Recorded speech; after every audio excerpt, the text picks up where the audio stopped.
are all sitting here shooting the shit.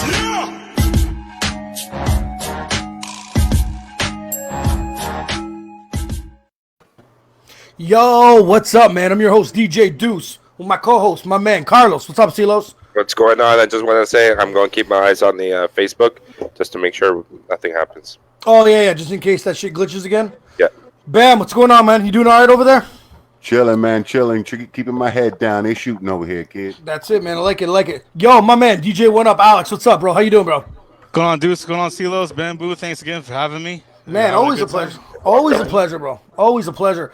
So, Alex, you have a good friend of yours coming on the show today? Yeah, I got a special guest for you guys. Thanks a lot for having him. It's my boy Cedrick Sweet Scales TV on YouTube. He's coming on here, one of the sickest producers in Ottawa. Really good musician, DJ, just all around guy. Really, really nice guy. So I wanted to bring him on the podcast so you guys can have a chat with him, just kind of find out who he is, you know. Sweet, bro. Carlos, bring him in, bro. Yo, what's up, bro? Hey, what's going on, fellas? How you doing, man? Thank you for having me. I'm good. I'm staying quarantined in the studio.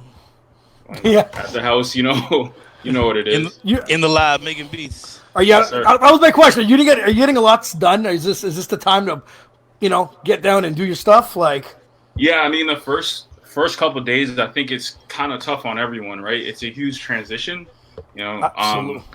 But I kind of got used to it and working from home because I work a full-time job, and True. then it's like our busy time, but I still get a lot done day or night because I kind of feel like my sleeping patterns are. I don't know about you guys; they're all over the place, but I'm always in here. So I have my regular job still, so it's the only thing kind of keeping me sane and routine. But yeah, you talk to people, man. They're sleeping in a little longer.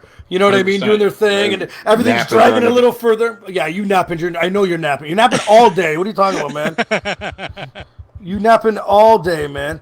Brother, we want to ask you some questions, man. We want to interview the man here, man. I've listened to some of your stuff on YouTube. Shit's awesome, bro. Thank you very much. It's awesome. Bam, you want to start your first question, brother? Yeah, definitely. Yo, bro, I just want to know where you're from and where you was born. So, born and raised in Ottawa, Ontario, Canada. I did a few years in the States when I was 6 or 7, and then we came back. Thank God we came back. But yeah, born and raised Ottawa. Love it. Okay. So grateful. All right. Yeah. What up, Lava Ranks? Lava. Gonna get interviewed soon by us. Our interview with Lava got cut off. The internet got all crazy. Facebook got overwhelmed and shit crashed. And yeah, we gotta take that interview back, man. Yo, what up, Silos? What's going on? So, how old were you when you got into music? So I've been around music all my life, like most kids. But I got serious about music when I was probably 12, 13, and I pretty much grew up playing in church. Oh, that's sick. Yeah, like it was just that was my stomping grounds, church, everything. Any stage fright as a kid? Yeah, 100%. Yeah, because you got some you got some serious cats in church. Like these guys, drummers, piano players, bass players, singers, ushers. It don't matter. Everyone It's true. can sing. It's true. It's so true. I know. Yeah. But you kind of get accustomed to it, so. Is there? I don't know. I remember when I was first time I ever emceed a wedding. I had to be like, I got thrown into the mix by accident. It was just one of those like, Okay. by the way, you're the MC, and I went, shit. You know what I mean? So, and I was like, I think I know 3 people out of like 200, and I remember grabbing the mic and just looking over their heads. You don't have no eye contact with anyone. You know what I mean? Be like, damn, when is this gonna end? No, it gets I remember it's still you always still get the butterflies, but when you get into things, man, it's always a great feeling. You know how that is, man. No, I hear you. Yes, sir. Yeah, man. Yo, Cedrick, I wanted to ask, like, who inspired you to get into music? Like, who inspired you to start, like, getting into music, start playing, all that stuff? So there wasn't one individual person. Like I said, because I grew up in church, and you're just surrounded by so many great musicians, whether it's at your home church or, like, you go and visit this other church. Like, there were so many great musicians. It was like, yo, I want to be good, too. So I remember just picking up a bass, and then I went from bass to piano. But like there was just so many talented, and I'm talking about Ottawa, like I'd go to Toronto. There were just so many talented musicians left, right, and center. If you guys think I'm good, I'm like the middle of the barrel compared to some of these guys in church. Like these guys, they don't play.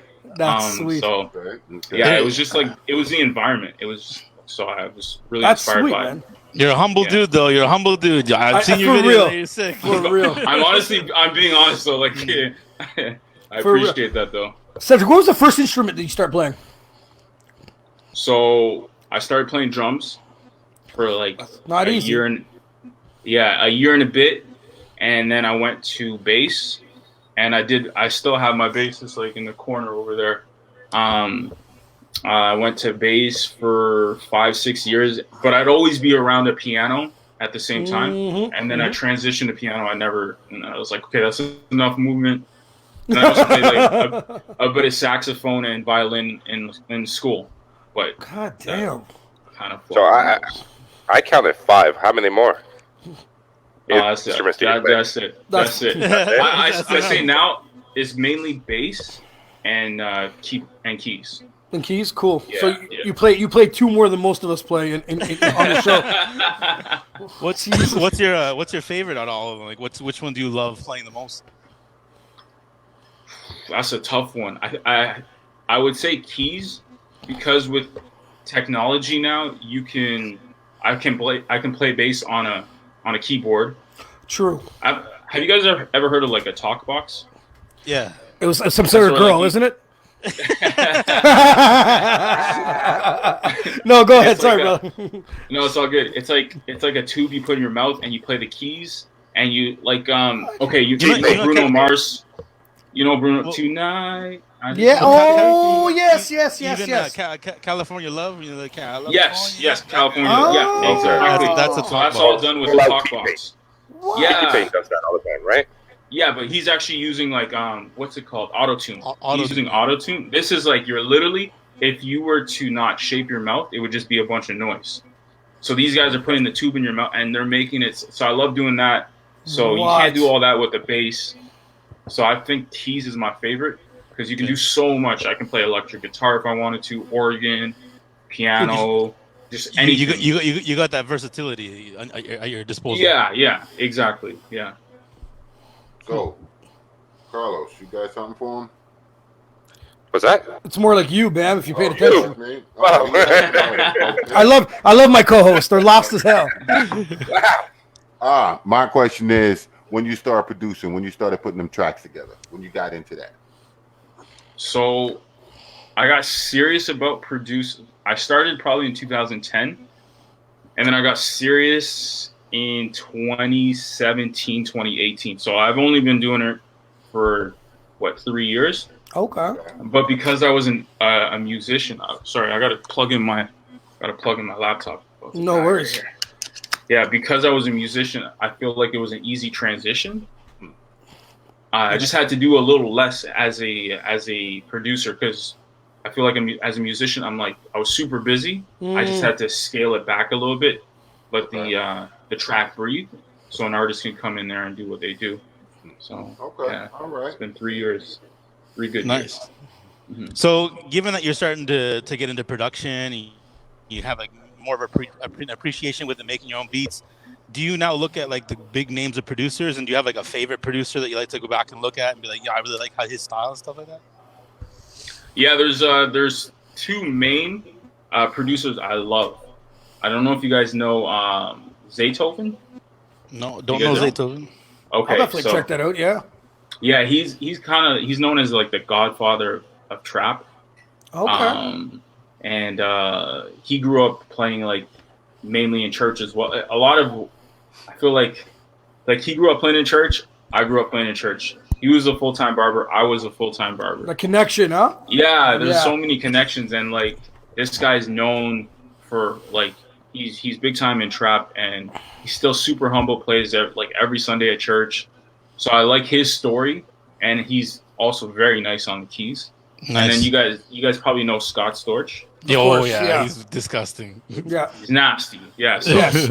I have a huge appreciation, and I like Timberland, but like Scott Storch and Zaytoven predominantly because I play instruments as well, so I feel like I can connect with them. And like Scott Storch, he's got some hits that are gonna live forever.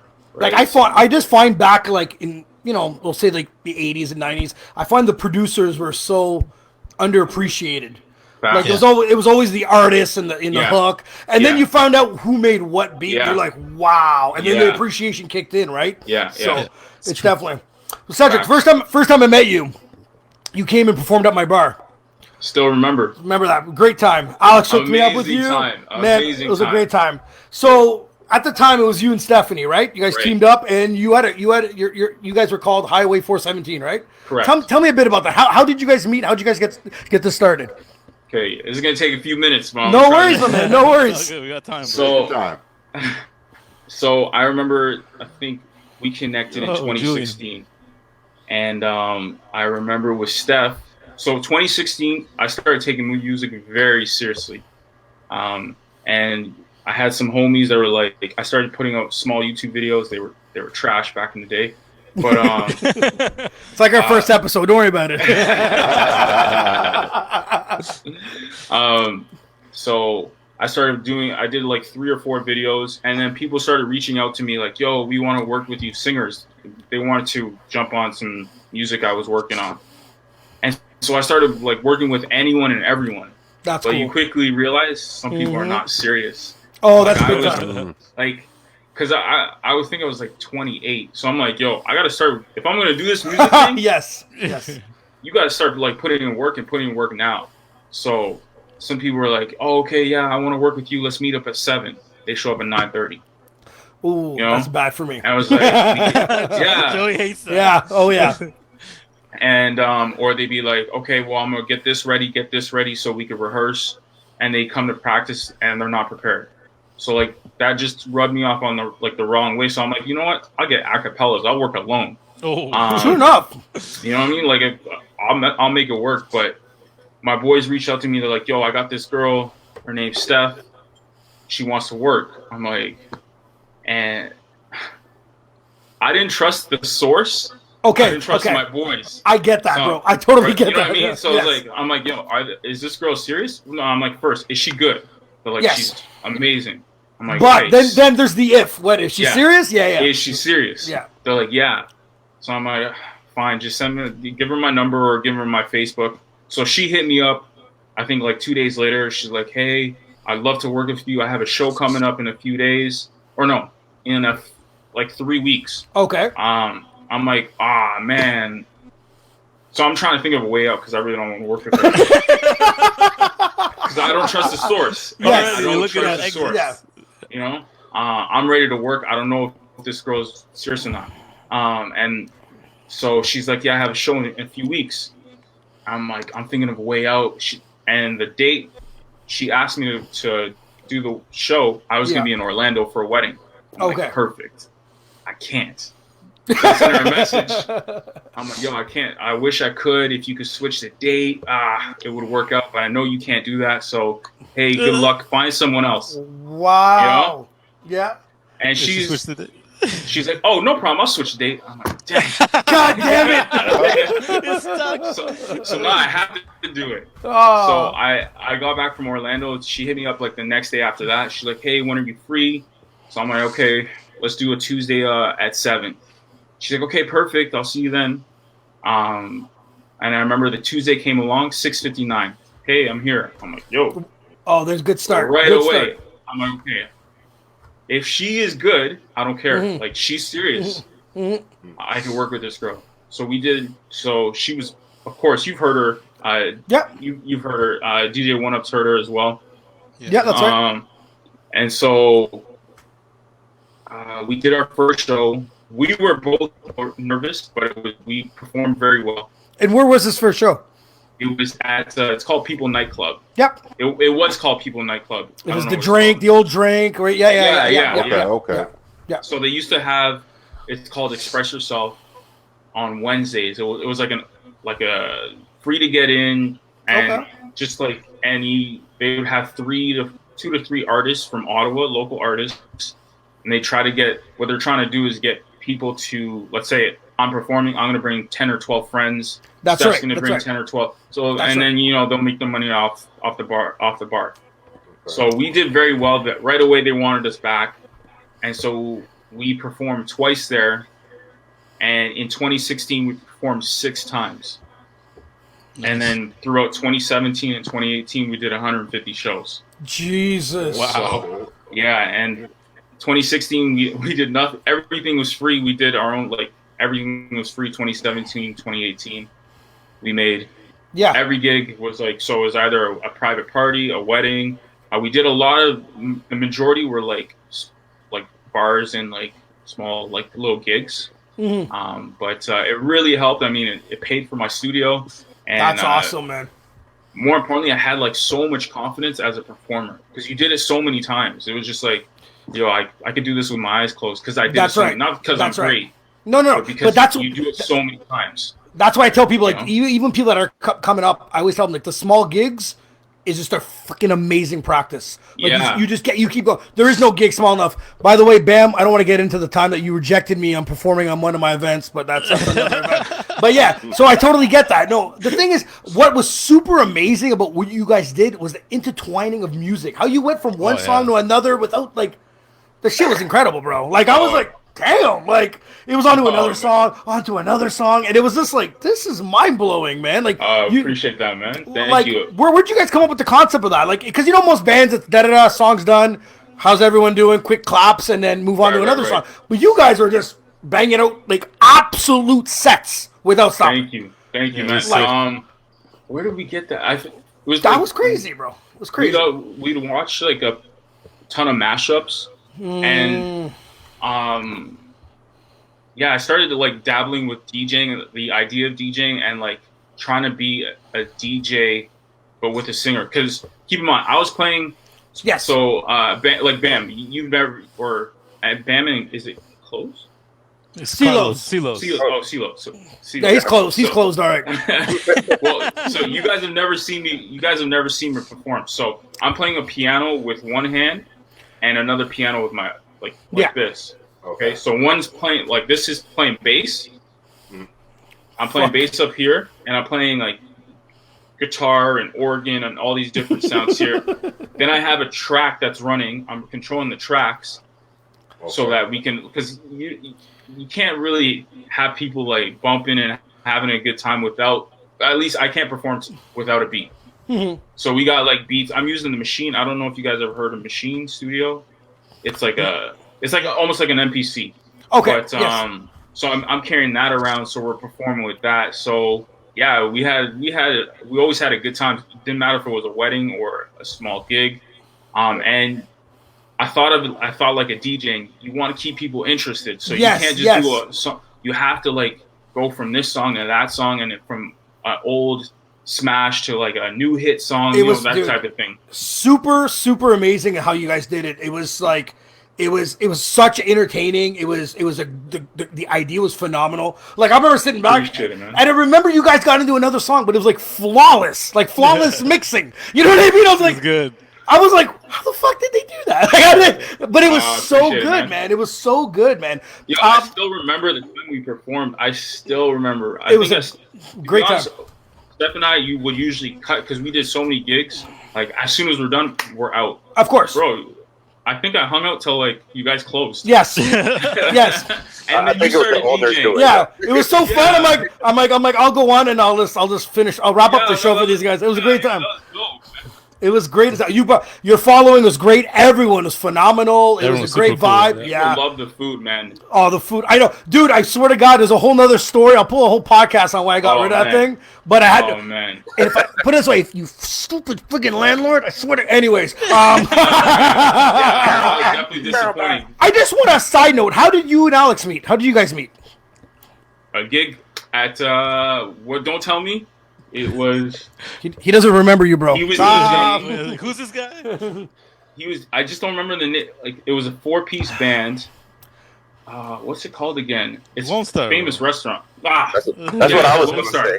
Yeah, Lone Star. That's where. And I remember Alex coming up. I'm like, yo, who's this guy, man? Killed it in between sets. Every time I had every time I had a Saturday night off, right away I text Alex, where you at? I go solo. I don't give a shit. I was like, yo, where you at? He's like, I'm here. I'm like, cool. Yeah, he sent me a text and he's like, "Yo, where are you?" I'm like, "I'm working." He's like, "I'm gonna come by." I'm like, "Oh, it's a country band." He's like, "I don't care." He's like, "I'm gonna come out anyway." That's facts because I remember Steph and I after we after we did our gig at Lone Star, we came I think 2 weeks later because someone we knew was performing. So yeah, we came for him. No, we didn't. Okay? We literally came just to hang out with you, and that's when I just started DJing. So I was like, and you were killing it. So I was like, just taking notes and. Man, I remember you asking awesome about you're asking about laptop questions and stuff. I'm yeah. like, bro, I'm like, you got to perform. So let me get your contact information, and I'll talk to you about getting a laptop and getting all started DJing. And that's how we met. He basically, I was his tech support for the first couple of weeks. He was. You were a little more than that, man. You definitely helped me along the ropes for sure. Well, it's nice. It's just nice how everything intertwines. You know what I mean? Because I remember going, I think I'm gonna get some acts in here, and then I remember Alex is right away. He's like, hire these guys, and you know what? I know he knows my taste, and I know his taste. So right away, it wasn't even a hesitant. I was like, cool, give me their contact, let's do this. You know what I mean? And appreciate it. Damn, I really enjoyed my night. It's definitely one of my favorite nights at that bar for sure. You know. Sick. Real quick, I know Joe used to. He mentioned you guys' performance over there. Do you have any like YouTube clips or anything else that we could add to the links? Yes, so people can see it. Because I know Joe made me even search her up. That's right. I have. Well, they're more like clips for like getting hired. Oh yeah, that's right. Like a promo, like a promo vid. Actually, no. You know what? On my YouTube channel, Steph and I did a wedding, and I did like a vlog of me DJing and the whole performance and everything like that. It's on. I can send you the link for sure. That's no problem. I don't know if you have if you pull up the chat, maybe you can put it in the chat. I'm not sure. Oh sure, yeah. Either put it on the chat or in the comments. Okay. Yeah, we'll definitely take care of that. Cool. So like, I know we were talking. We were talking. Can you talk a little more? Like, obviously, like we were talking. You're a DJ, right? So how did you start getting into that? How did you start getting into the DJing portion? Okay, I know there are a few DJs here. So I don't know if I want to say I'm a DJ. I know how to DJ. I ain't like you guys, okay? You guys are on another level. I feel like I'm in I only charge more, Cedric. That's it. But so this is what happened. Steph and I had a gig with our full band, and I invited some friends out.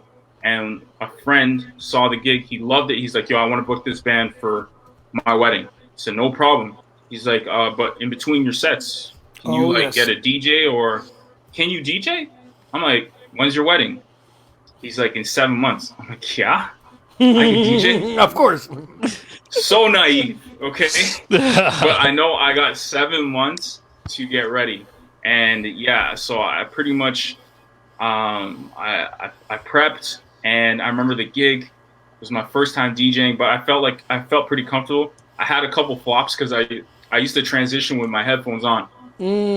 As a first timer. You got it. So yes. You feel me? Yeah. So here I am. The volume. This next track is nice. The volume's always the same on your headphones. That's why. Yeah. Well, not that. You're listening to the headphones, but the fader's not up. Yeah. That's what it is. Because it's always on here. Right? And people are looking around. It like happened a few times, but luckily. It was it's a part of your learning curve. You know, we all make mistakes. I remember having the Tech 12s, right?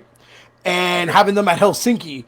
And I remember my first blunder was it was so hot down in that basement, I turned on a fan and it would just blow my fucking needles off the thing. They're like, and you're just like, my bad. You know, and you gotta turn off the fan. Yeah. And I remember another blunder was you can see the screw spinning on the fucking vinyl, and you're like, oh god, I got 3 minutes to fix this. Like, you know, like it was the sweating. I went for like that. I had to leave the vinyl scene to get into the digital scene for like the stress that no one knew that I was going through. You know what I mean? You're like, oh my god, like. But I remember when I first started using Serato, you know, about 8 beers deep, and I remember grabbing a track and being ignorant, just chucking it on one of the sides, and I chucked it on the track that was already playing. Yeah. And it ended up being Next Episode by Dre, and that intro kicks in. The whole place erupted like I did it on purpose. I was like, yeah. I'm like, yeah, that's right. I did that show. You're like, oh my god, man. I tell everyone and everything. It's not that you're gonna screw up. You're going to. It's how quick can you recover, right? Recover, fix it, and you know what? Just like everything else in life, let it go. Continue with your set and continue with everything else. You know what I mean? So yeah. So Cedrick, who's your favorite DJ? So I don't necessarily have a specific favorite DJ, but I really like watching DJ Craig. Oh yeah. Yeah, I think he's super talented. And then I've been watching a lot of like the Tiestos, Calvin Harris. I even like I think it's Oliver Heldens. Yeah. Because he's had some pretty dope remixes with like some hip hop tracks, and so I just been really, I don't really have even like watching Skrillex, just trying to learn. I don't necessarily but have you a can't, favorite, you, but I just you, like learning from all different styles. But Cedrick, you're going to be on that level. Like, I'm a DJ. You're a producer / instrument. That's game. A whole nother game, bro. Like, you can start creating your own tracks like on their level and pull that shit off. I can't do that. I'll play your shit. Give me your stuff. I'll play it. I capped myself. Your seamless is endless, bro. That's good, man. Yeah, we actually went to go see DJ Craze when he was in Ottawa. Oh yeah. Yeah, Babylon's, right? Yeah, I went to see. It's funny. I went to Joe. I'm like, I want to see this DJ Craze, and he's like, yeah, let's go check out Babylon. It was a sick event. Bumped into every DJ in the city there. So he's nice, right? Oh my god, it was disgusting. It was live. Disgusting. It must be crazy. Yeah, but like what Joe was saying, like Craze is a crazy turntablist. That's why people go see him. Right. Crazy turntable skills. But you being a producer, like he's saying, you can produce a bunch of tracks. You can play a festival with your tracks and stuff. And me and Joe are sitting there. Oh, Cedrick has a hot new track. Let's play it in the club. See how it works. Well, I mean, I'm hoping in the future, like honestly, a huge goal of mine is being able to do a bit of DJing and playing live. Like I've seen what's his name? Not Martin Garrix. It's Kygo. I've seen him do some stuff with his live setup. And it's like I want to be able to do that. I don't want to just be too pop. I don't want too much pop though. I want to flavor it up, you know, a little R&B and hip hop ish. Absolutely, man. I love the fact that he's doing, taking it to that next level. So that's awesome. I love to do that. Right. Your potential is there, brother. Your potential's there. Yeah, the fact that you can do all of it, absolutely, man. Yeah, appreciate that. Thank you. Hey, Cedrick, congrats on your 9,000 subscribers. I saw that post earlier today. You saw that today? Yeah. I saw that today. I was like, is that today? Like, I did see that. Yeah. Yeah, congrats, it literally happened. Thank you. I'm so grateful, man. Man. So I just want to I want to kind of segue into my next question. Is like, what do you have planned for the future? Like, what do you got after this quarantine mess all gets figured out? I know you got your YouTube channel you're working on. Sweet Scale TV is on YouTube. Check them out, guys. Right. You got that. So you got a lot of good content on there. But what's your future plans? Like, what are your goals?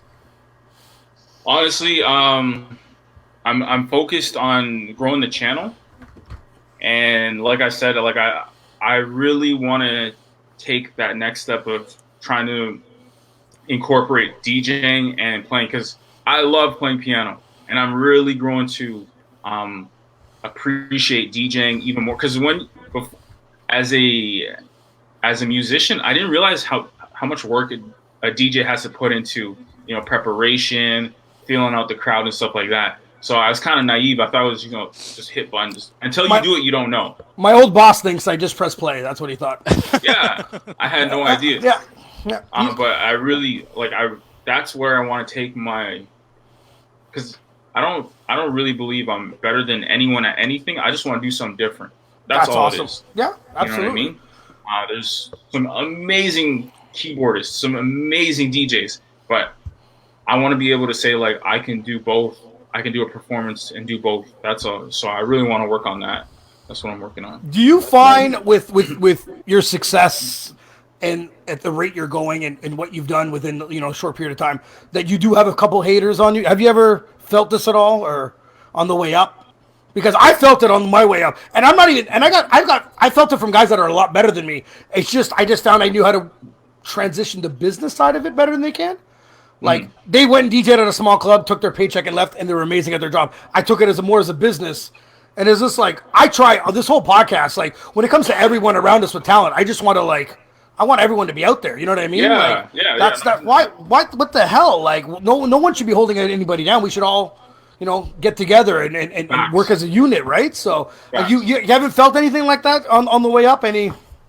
Fortunately, I mean, you get a few comments, but I have so much support. That's good. I'm talking about maybe 1,000 to 1. So who am I to like focus on the one person? Oh, that's amazing. That might be a little insecure. You know what I mean? So it's just like, it's not a big deal. Like, no, that's great. That's great. I feel Brush like it off. 100%. Like Braun has hate. If you're striving for something bigger, you'll have haters, but you have so many more supporters. That's I'm true. not going to focus on that. So no, it's true. And I always, believe it or not, when on the way up, it was always I needed that as fuel. Believe it or not. If everyone patted me on the back, I get lazy. You know what I mean? I just get lazy. Okay. So I needed a few of that, those button pushers, and be like, you know what I mean? And then I hear elevate me and get make more money, get more clubs, and get bigger crowds. It gave me the fuel. Right. So without them, I like to thank them, by the way. But it was I needed that as fuel. Everyone works a little bit different, right? So tell us more. How'd you start your YouTube channel? What got you the thought process behind this? So like I said, Steph and I we're doing gigs in 2017, 2018. Yeah. So we were doing kind of the same bars and restaurants, and it was like, okay, I know she has all the potential in the world. Amazing singer, hard worker, dedicated. I'm a good musician, and I have potential as a producer. I wanted to do more than just, because I saw some people when I first started doing the same gigs and stuff like that. I'm like, okay, if you're happy there, that's cool, but I want to do more. And I was like, how am I going to do more? Let me create some type of fan platform base. To get some platform to build on. Yeah. Exactly. So I was like, okay, well, let me jump on YouTube and let me share what I could do. So I started February 19th, 2019. Wow. And it took me till January 8th of this year to get 1,000 subscribers. A lot of work, a lot of... I can imagine. The guys are hanging out. I'm at home on a Friday, Saturday if I'm not doing a gig, because I work a full-time job. And like I said, if I don't do it now, it's never going to happen. I agree. And then January 8th, I don't know what happened. DJ One Up knows. I mean, he's been watching. He's been supporting since day one. I'll never... This is true. Like, listen, this guy helped me out so much. Like, this is true. Nah, man, you got the talent, man. It's all you. I'm so grateful for that gig where we met. You have no idea, bro. So but yeah, and January 8th, it was like the YouTube channel just took off, man. I'm at 9,000 subscribers. Super grateful for each and every individual. Now I have like companies reaching out to me for sponsorship videos. Perfect. I got what's that, monetized? So I got a bit of YouTube dollars. Yeah. So everything's on the way up, and I'm just super grateful. I'm excited about where it's going, man. Your videos are crisp. Whoever's doing the editing is spot on, bro. Thank you. Appreciate that. It's spot on. You check that out, you're like, God damn, man. But, yeah, no, I appreciate that. I almost sent the hate comment. I was like, what am I doing? So so let's plug it in. Where can people follow you? I just got his channel up. You got it on? Oh, nice. Yeah, I got a link there, so he can still mention it. Where can people follow you, Cedrick? So on Instagram at Sweet Scale. Mm-hmm. Just Sweet Scale, and then YouTube it's Sweet Scale TV. Awesome, brother. Awesome. Yes. Cedrick, that's where you can find me. I'm really happy you were on, bro. I'm really happy that DJ One Up could hook all this up, man. It's our pleasure. Thank you. I'm gonna give you a little bit of advice. You're a little bit too goddamn humble. Straight up, man. You're amazing. We'll definitely get you back on if you'd like to, man. I would love to. Definitely, we're gonna support you, and we'll post all your stuff on our shit and shootingtheshit.com and stuff like that, and go from there. And are you guys on YouTube as well, right? Yeah, we're on YouTube. I'm not gonna tell you how many subscribers we have. Don't even. Hey, I've been there. I've literally been there. Let me tell you something. Yeah. I have 9,000 today. I feel like I had when I first started 50.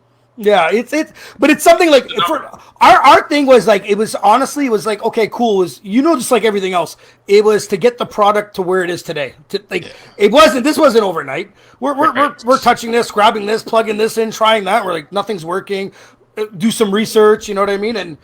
Carlos came up with StreamYard, which Bobby could have saved all our lives about a year ago. But it's to get the product where it is today, and it's now there's a product here that we don't mind having people on or a platform, and now it's you can maybe come check out this episode, not like an audio episode where I'm using a speaker. I literally had a speaker when Bam was talking through the phone because he couldn't get it. Dude, you would have yeah, man. Like he was like, oh my gosh. Yeah, man. You come a long way when you do stuff. So yeah, I thought.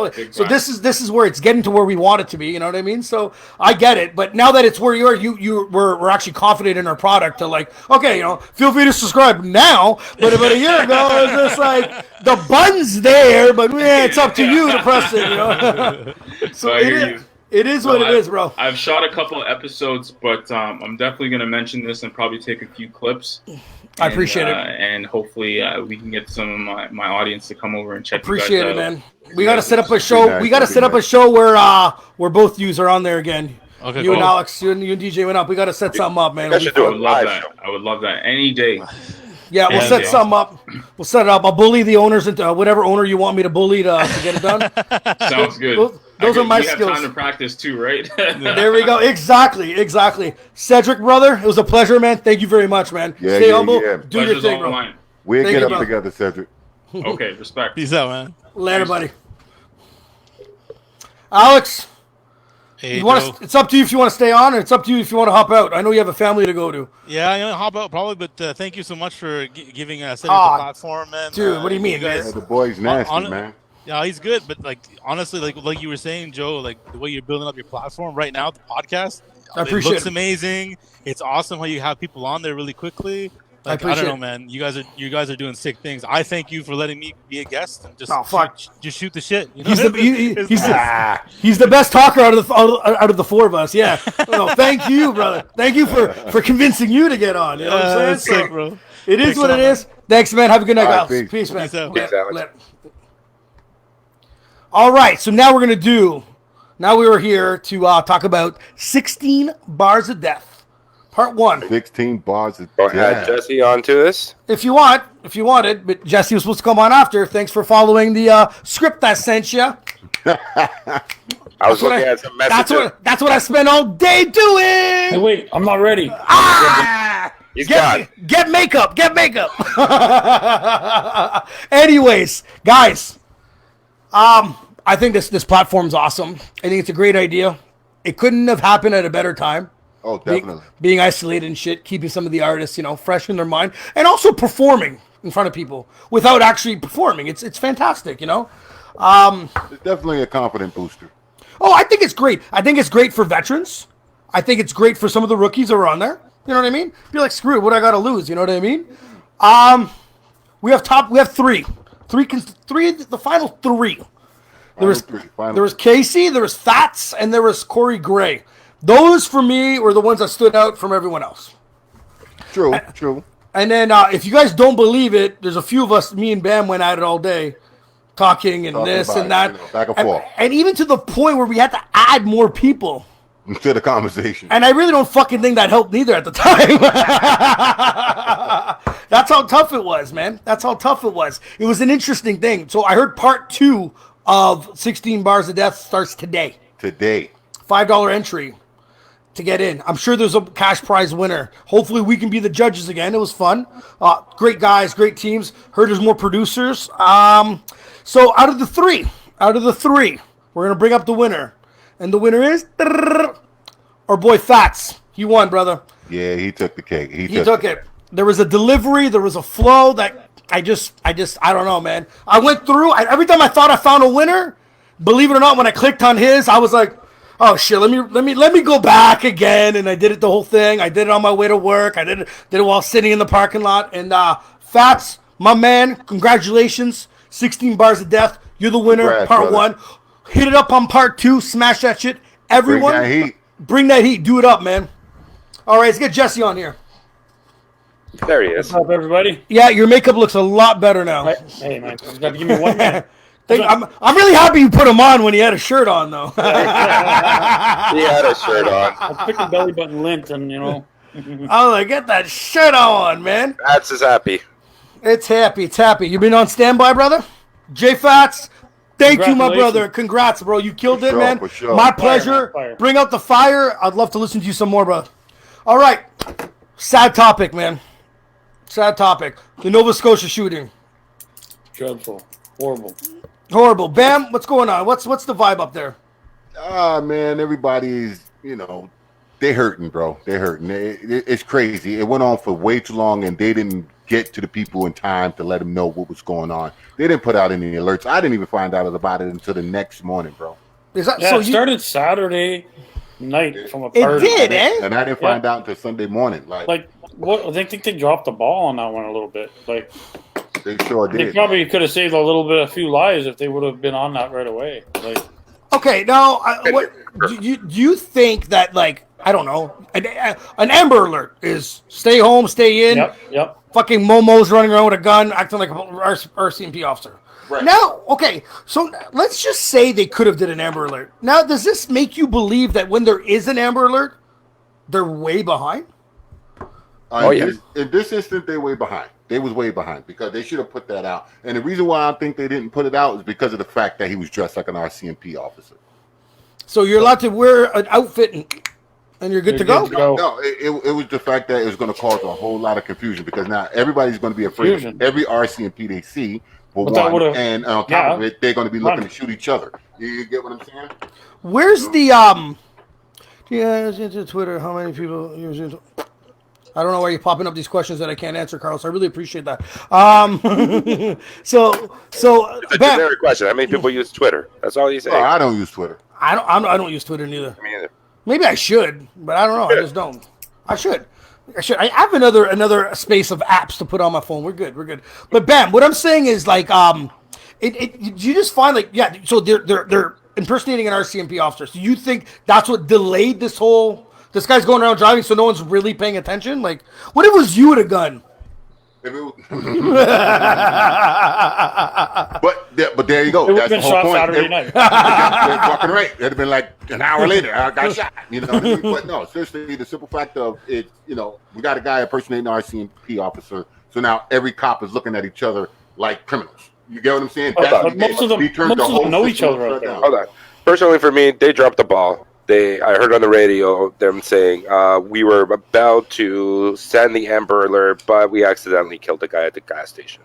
So we didn't. They didn't accidentally kill him. Either way, he came out. He was suicide by cop. So they're about to do the Amber Alert. They're about to, but I think that's BS. I don't think they were going to at all. He killed people Saturday night at a party. That's when they should have. All night long, man. He's been the whole night. He was just killing people. Boom, boom, boom, boom, boom. That's when they should have put the Amber Alert on. He had his girlfriend tied up. Yeah, I read that. Yeah. And then she escaped and hid in the woods. Well, to be fair, that's all there is. That's it. I was gonna say she tried to go to the neighbors, but got lost in the bush. Right? No, but it's just I just find in this scenario is just like I find there's certain Amber Alerts that should be. Now, my question about Amber Alerts, should there be different sounds for different things? Obviously, yes. A tornado's going to hit you, it's this. Yep. Kids kidnaps that. And a sound of a fucking gun means some mass killer's coming to get you. I don't know. Yeah. Jason. Now, what's the vibe out there? Everyone's just, are they Bam, like in Nova Scotia, are they? Because it must be a big conversation, no? It is a big conversation. Everybody's talking about it, because the province is small. Everybody knows somebody who knows RCMP officer. That's true. That's true. A lot of people, a lot of the victims, everybody pretty much know each other. So it's kind of a real fucked up situation. I have one issue with the. This could get me into trouble. I don't really give a shit. I know the question. When you're an RCMP officer, I know one of them got shot, and then you see some posts from police officers saying one of ours died. I have a bit of an issue with that. All the human beings died. Why is that one a little bit more elevated? It just bugged. When I see that, it's like, I get it, but it doesn't make me happy. What about the other people that died in that? You know what I mean? It's not, I don't know. Yeah. I don't like that statement very much. It's true because there's how many? 23 victims, maybe more in the fire. Yeah. and none of their names were released. I didn't see any names. They didn't talk about some of them. They didn't take time to say, "Oh my God, these poor victims." All the talk is about the poor female officer that got pulled from her car, and what about the people that were burned in a fire? What about the people that were shot at the party? What about the, I didn't hear much about them. I was reading more articles. This guy wasn't all there to begin with, right? No. He should have probably been. Is it the isolation? But no, is the isolation that made him do this? No. He was a guy with a string of bad luck. If you have an RCMP lookalike car, you've been planning this for a while, and you've had to hide it somehow because you can't just roll up and start slapping stickers on the car. That's true. It just looked like identical. It was identical, and even you got the uniform. Like you obviously planned something out to get all this stuff. He's never it's kind of weird. I don't know. There's a lot of thought gone in. That's very premeditated. I agree. Psycho case. It is what it is. Yes. I don't know, man. I don't know. Our hearts goes out to all the family in Nova Scotia. Yes. I know. I get on Nova Scotia a little bit. You can blame that on your mayor Page, not me. Yeah. But no, that shit shouldn't happen anywhere. That's pure bullshit.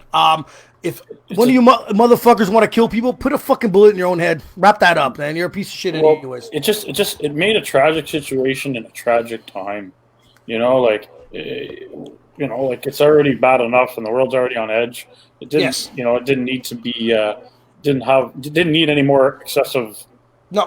Problems. Absolutely right? agree. It was just. It's never good timing, but geez.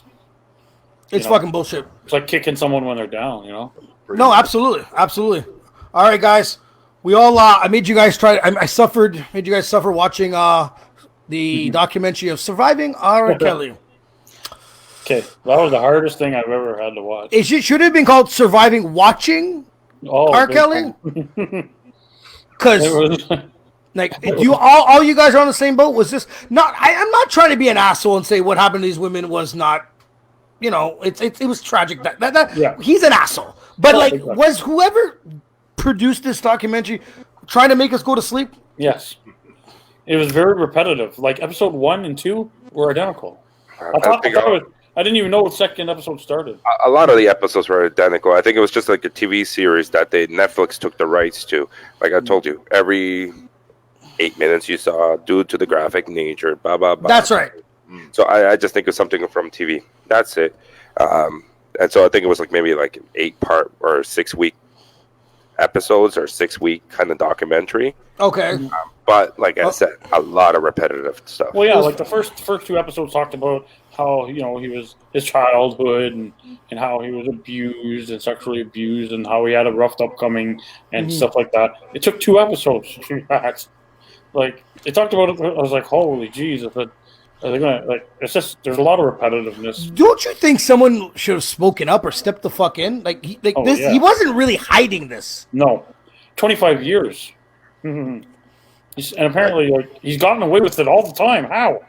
Like I said, Joe, I love my people, but on this one with him, I gotta put my head down. But what went wrong? Now did these girls just shut the fuck up because they want to be famous? Is that maybe it? Or maybe did their parents kind of know, but they also want that money? I don't know. I'm not making up excuses for anybody. I just find how the fuck did this guy didn't get knocked the fuck out earlier, or our dad didn't try to kill him? Yeah. I just don't understand how it's gotten this long for this, this far for this long. Aaliyah's where it should have been. It became very public. true. Very true. It became public and all that other stuff. He lied about her age and. Right there, put him behind bars. But if you put him behind bars, then you won't have gotten the great songs. Okay, talking about songs, a good question. That was going to lead up to my next question. When you listen to any of his hot tracks, does this story affect what you're listening? Does it not I don't know. A little bit. Bump and grind and stuff like that. You get to think a little bit, But you still, because I don't want to listen to his shit no more. No. Really? Yeah. Okay. You got a song that's I Believe I Can Fly. That was played in churches, for God's sakes. Now it's scripted from everywhere. You won't hear that song anymore. This is an actual fact. Ask Jesse when I got yelled at a wedding. Oh, what song? We were DJing a wedding out in Wakefield, Quebec. And the same night, we were asked to play Michael Jackson, too, by the way. I don't want to get into that. So we So he put on the song. Bitch didn't look at me all fucking night, sitting right about 8 feet from me. I played Ignition remix. She jumped out and started yelling. I believe she could fly. Actually, she flew right at me. Yeah. Why the fuck you playing this pedophile's music? I was like, yo, relax. Mm-hmm. The thing is, like this is where, especially as DJ, is that things get a little touchy now. Like, what do you play? What can you play? Well, it's not about what can you. It's not about what can you play and what you can't play. It's about the person who's asking for the song is asking for a reason. I remember I was doing this when I heard that song. I know, but does that not get doesn't that get tampered with now? It all depends on the experience. It all depends on the memory. You know what I mean? Like, I could be getting married to that particular song. You know what I mean? I'm just saying, like, you know, I'm just saying, like, I could have got married to a particular song, and my marriage is going to trump whatever he did. You get what I'm saying? That memory is going to It's the memory of wherever you did. Like they're saying the way they're saying it on the TV show or whatever. Step in the name of love. You know, a lot of people afterwards that got married, their first dance had that song. Yeah, that song will always continue and play for them. And for Silos and Bam, memories trump the music. You know, good times, good vibes. That's what comes first for you guys.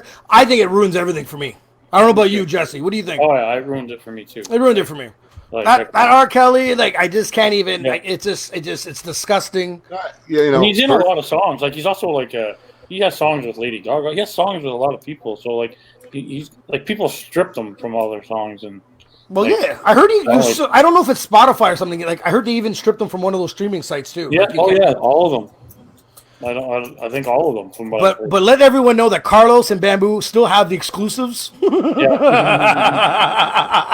You want his tracks? You can get them off them. I don't condone what the man did. Like I said, he's been doing this for years, and he should have been shut down a long time ago. All the signs were there, and people just kept giving him a fucking pass. He had a lot of help. You know, like, he had to have a lot of help. A lot of people kept giving him passes. You know, and even myself, I'm even guilty for it. You know, like you know, get him off. Carlos brought up the Aaliyah thing because I didn't want to put Aaliyah legacy with his. You get what I'm saying? I get. I absolutely agree. She's a beautiful entity on her own. You know what I mean? And you know, like I said, you know, he got a pass on that one. You know, he got a pass on something else. You know, allegedly this, allegedly that. But when I dropped him, period, as an artist, when I dropped him is when I had another gangster rapper, drug dealer / so-and-so be done with him. You know what I mean? On tour. If you got a guy coming from the ghetto and from the streets and he's doing dirt himself and he's looking at you saying your dirt is worse than mine, something's wrong. You know what I mean? So that's what I like. Yeah, because that tour, that whole thing, I know we all had assumptions, but it had to be that. It had to be that. Yeah. It had to be that he dropped them. I was like, what the fuck you doing, bro? Who are these little girls in the back? It had to be. Like, because it made no sense. Because as artist-wise, that's a great show, them two. Mm-hmm. For him to say, get the fuck out of here, it had to be on a level, like you said, it's fucked up. But he let it continue going on. Who?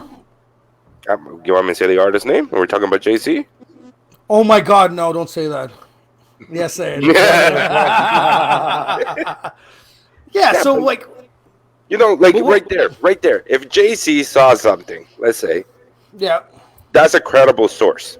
Well, we don't know exactly what we saw. We don't know. But he just said, "Bye from the tour. Take care. We are no longer collabo on the best of both worlds Part 3, and that's it." Right? But instead of reporting it, it still allowed him to continue making money. See, there you go. That's my point. You can't, if you ain't see something, but you heard something and you made your judgment off of what you heard and you stuck by your morals, you're good. What did you see? He probably didn't see them fucking having sex. He probably saw a little girl. He probably said, enough's enough. We all making assumptions here, but still, bottom line is, big time. Me telling you I don't want to do any more business with you on a tour in the middle of a tour is a big enough statement saying something's wrong. You get what I mean? It's not my job to investigate. You know? I love the fact that he was trying to throw his brother under the bus. No, that's my brother. Terrible humans. Terrible human beings, bro. All right, man. Enough of that. Yep. By the way, as a documentary, I always try to rate them. Highly not recommended. Oh, horrible. Boring. Fuck it. Make your own research on Google. You'll find it.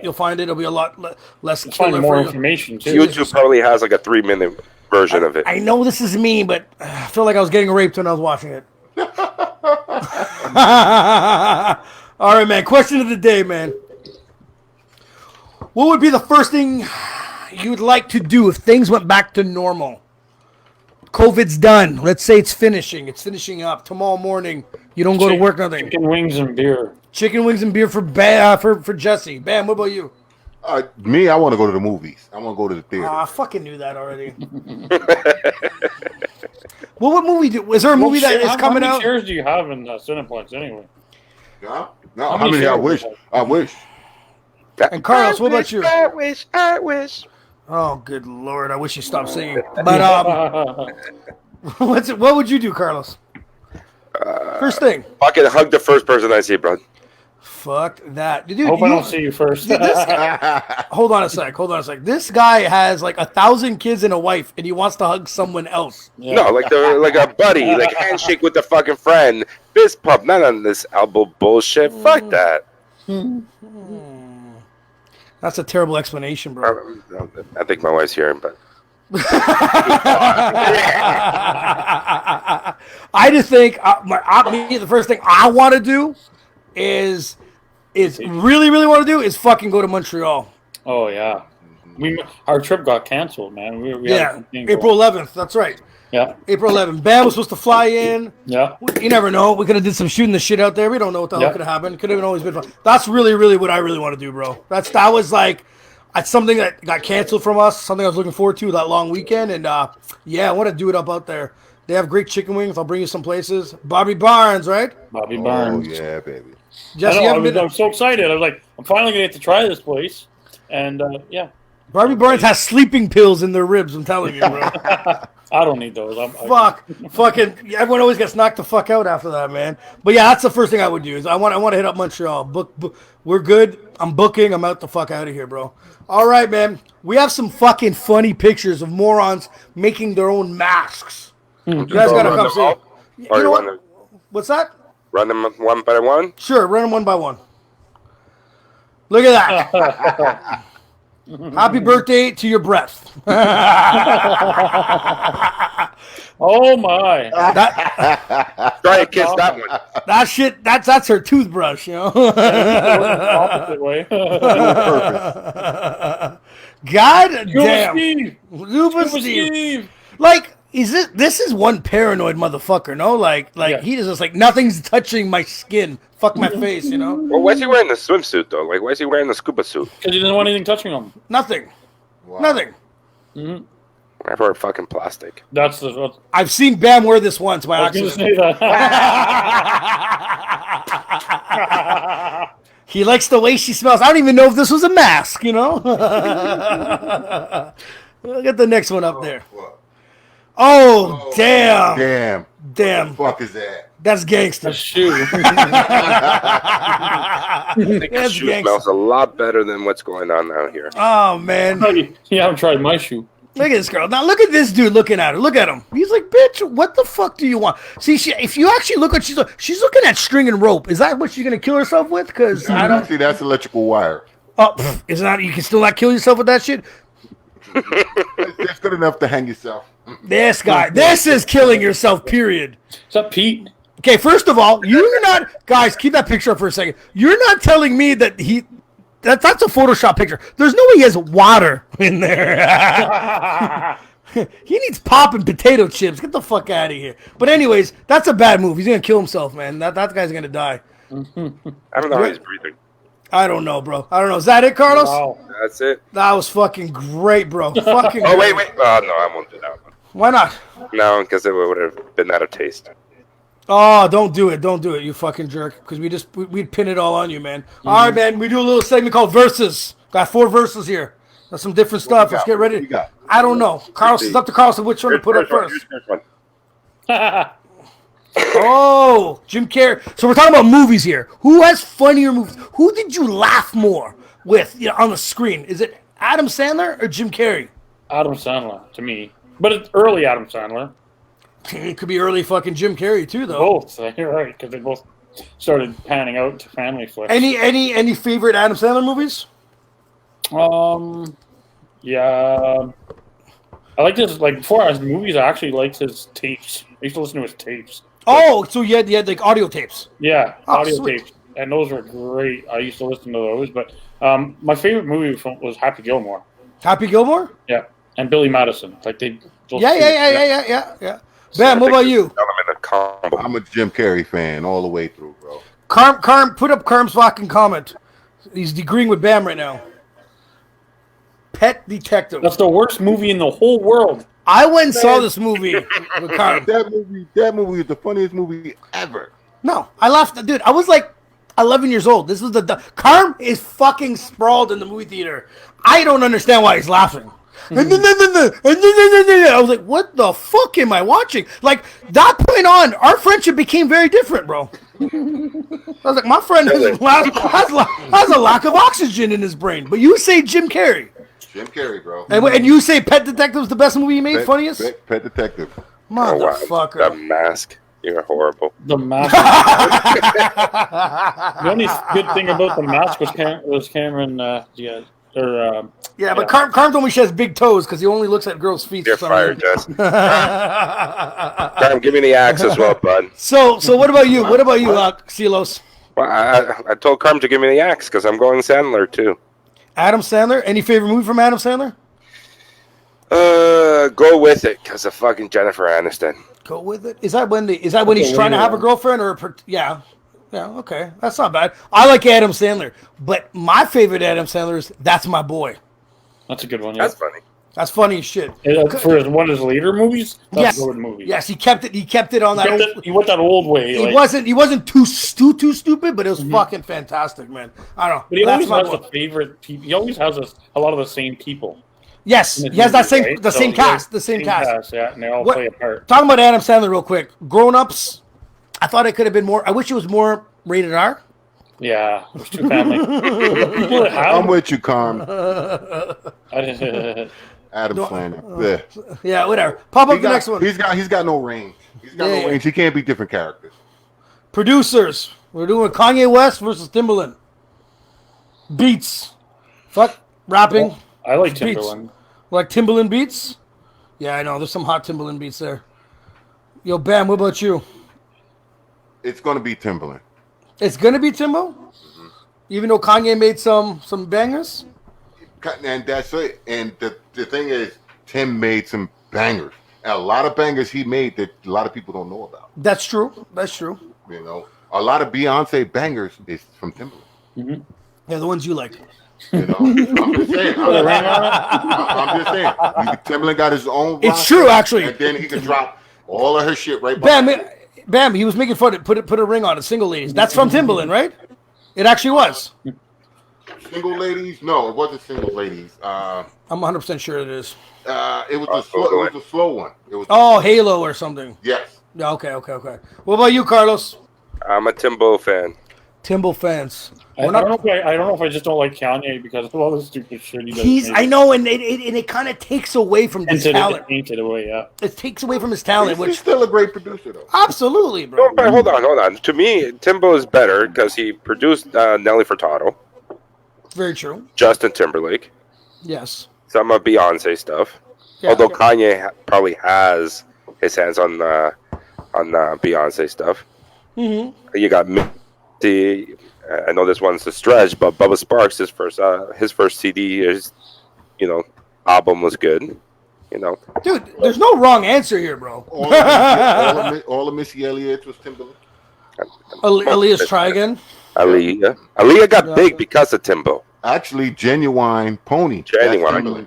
Yeah. The whole thing is Timbo. So Timbo made a lot of babies. All right, I gotta go Timbaland too. I'm old school. I love the Timbaland and Magoo tracks. I go way back in those days. That's what gravitated me towards them. I gotta say Timbaland. Bring up the next one. This is movies, not fighting, because we both think they're stupid in fighting. Movies, late 80s, early 90s. Who were you a bigger fan of? Van Damme. Van Damme? Do you have a specific movie from Van Damme?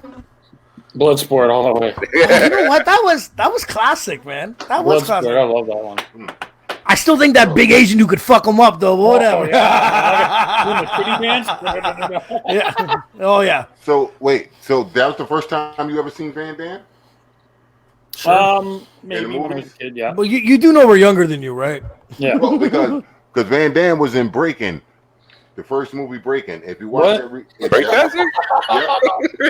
He was in the movie Breaking. If you watch the movie Breaking, and when they on the beach, when they on the beach breakdancing, Van Damme's in the background in the motherfucking tight ass short spandex. Yeah, I didn't watch it. Oh, Jesus Christ! Black silk underwear. Yes. Out of the two, I was more of a Steven Seagal fan. And Steven Seagal, but I find a lot like I know they both had similar movies. That those were the days where everything was action packed, kick some ass. But like I can't tell if you put on a clip of Steven Seagal, I can't tell you which fucking movie's which. Yes, they're all the same. He stands there and he just says, and I don't get me. I love him breaking arms and using the pool. I get it, but I can't. The thing is, I just don't know. So, do you have a specific movie from Steven Seagal? Do you have a specific movie? Okay, that's very popular. Yeah, no, that's just my issue with Steven Seagal. Is I don't know what the fuck I'm watching. You know what I mean? But he has Carlos, a lot of movies. Like Steven Seagal. Well, he's still making B movies on Netflix, man. Mm-hmm. Carlos, what about you? Van Damme. Seagal is like to me is like the Liam Neeson or whatever's the guy from Taken. From Taken, yeah. It's all the same shit. Yeah. No, I get it. Any at least Van Damme tried to dance. Yeah, you shouldn't bring that up. And I'm gonna sway the other way on that alone. Carlos, what's your favorite Van Damme movie? Probably Bloodsport. Bloodsport. It is classic. So I like Van Damme too, but I like that fucking Cyborg movie there. You know what I'm talking about? Universal Soldier? Yeah, that's a cool one too. With Dolph Lundgren. They're quick. They're so quick. It's like a copycat of Terminator. No. Mm-hmm. Okay, and then Van Damme and Bloodsport's a fucking copycat of fucking Bruce Lee movies. What the fuck? The robot thing. Either way, next. Oh. Team. Team. We're doing Chicago Bulls. I didn't know who Golden State Warriors were for the longest time. But the thing is, we're not going to pick today's team. We're going to pick Michael Jordan's best Bulls team versus the Golden State team with Kevin Durant on it. Because even though they didn't win the fucking 71 games, I still think as a healthy team, that unit is fucking dynamite. Like, I think, you know what I mean? Like, because you're looking at Scottie Pippen, Michael Jordan, and everyone else starts to fall off a bit, Tony Kukoc and stuff. Mm-hmm. But these guys had, I'm sorry, they have three. What about Carm? Who the fuck would win? See, Alex says it's old school Bulls. I think, personally, it's going to be Golden State. I don't think they have a fucking human being on that team that's going to cover Kevin Durant. I don't think so. Absolutely don't fucking think so. This is like 1 versus 1, like a team versus team? Yeah. The Kevin Durant Golden State team against Jordan's best Bull team. So that's probably the one with Tony Kukoc and, you know what I mean? And Ron Harper. And hangs his tongue out and licks everybody on the way to the basket. I don't know. I don't know. I just think he's the best fucking player in the league. I get it. But having a big man like Kevin Durant, 7 feet, doing what he does, with those fucking 3-point shooters that are absolutely bananas, I just don't think it could happen. Mm-hmm. I mean, Jordan can do a lot. Okay, hold on. Carlos Diaz says, Horace Grant, that needed goggles, can cover who? Can you please type in who you're covering? Because I have an idea who you think he's going to cover. But he's probably going to cover, I don't know, Draymond Green, and that's it. Are you crazy? Robin will get rid of Durant in 2 questions. That guy was the biggest fucking guy, or the biggest, he just gets you under his skin. But the thing is, he gets under your skin as playing the big man. If Horace Grant was on the team, or Dennis Rodman, which would be either or, they would be covering covering Green in the post. They wouldn't. Do you think fucking Dennis Rodman's gonna go in the 3-point line to cover fucking Kevin Durant? You'll get blown by.